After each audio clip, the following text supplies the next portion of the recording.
Saudara-saudari pencinta renungan harian Katolik, Paroki Tomang Gereja Maria Bunda Karmel. Kapan seseorang akan dihormati orang lain? Apakah seperti kebijaksanaan Yesus dalam Injil hari ini, yakni barang siapa meninggikan diri akan direndahkan, dan barang siapa merendahkan diri akan ditinggikan? Kalau melihat gaya hidup saat ini, di mana menampilkan kapasitas diri menjadi suatu kewajiban, nampaknya apa yang dikatakan Yesus sulit untuk diikuti. Sebagai contoh, saat seseorang mau melamar pekerjaan, maka pertama-tama selalu dimintakan kurikulum vitae, termasuk riwayat pendidikannya. Kalau tidak ditunjukkan, tentu saja tidak bisa. Setelah itu, dalam wawancara juga diminta untuk menunjukkan keunggulannya dibandingkan dengan kandidat lain yang juga menginginkan pekerjaan yang ditawarkan. Tidak bisa berkata, saya ini pendidikannya biasa saja, tidak punya keahlian khusus, dan lainnya. Suatu tipikal pergaulan masa lalu, di mana menunjukkan keunggulan diri adalah sesuatu yang tabu. Orang yang menunjukkan dirinya, menyebutkan keunggulan dirinya, dianggap sebagai orang sombong dan karenanya tidak diberi hormat. Dengan semakin majunya teknologi komunikasi, di mana media sosial menguasai kehidupan banyak orang, menampilkan diri dengan segala kelebihannya, entah itu rekayasa atau tidak, akhirnya juga menjadi suatu gaya hidup yang semakin populer, semakin jauh dari apa yang dikatakan Yesus untuk menjadi orang yang dihormati. Meskipun gaya hidup menampilkan siapa diri saya menjadi hal yang tidak bisa ditinggalkan untuk saat ini, tetapi tetap saja orang akhirnya akan melihat hasil kerja atau buahnya.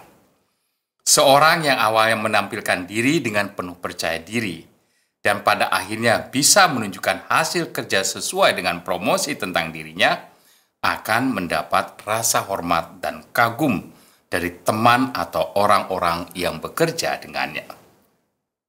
Orang yang awalnya kurang mampu menunjukkan hal-hal unggul yang dimilikinya, tetapi saat bekerja menghasilkan hasil luar biasa, juga akan mendapat rasa hormat dan kagum dari orang lain.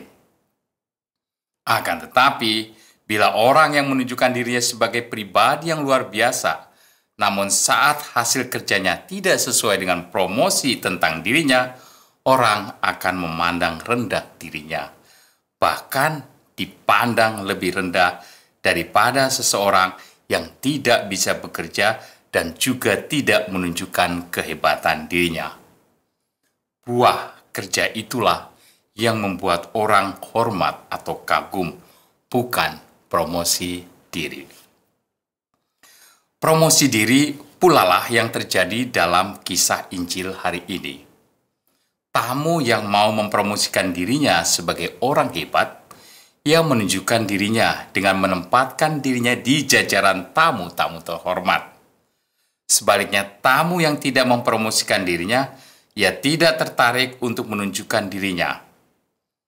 Tetapi orang-orang tahu bahwa tamu yang duduk di belakang, menghindar untuk duduk di jajaran tamu-tamu terhormat, adalah orang yang dihormati, karena orang banyak telah merasakan buah-buah kehidupan dari tamu tersebut, sehingga tanpa mempromosikan diri, ia dihormati banyak orang, dan akhirnya diminta untuk duduk di jajaran orang-orang terhormat.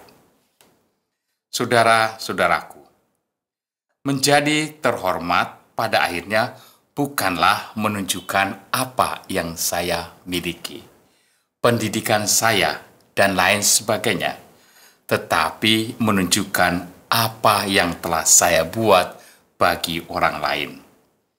Apa yang saya buat ini tidak dikasihkan, tetapi orang lainlah yang mempromosikan, karena mereka mendapat manfaat dari apa yang saya lakukan. Inilah kerendahan hati. Bukan berbuat demi nama, tetapi pertama-tama berbuat untuk kebaikan banyak orang, kebaikan sesama. Kehebatan nama tidak menjadi penting.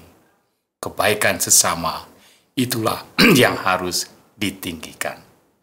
Tuhan memberkati.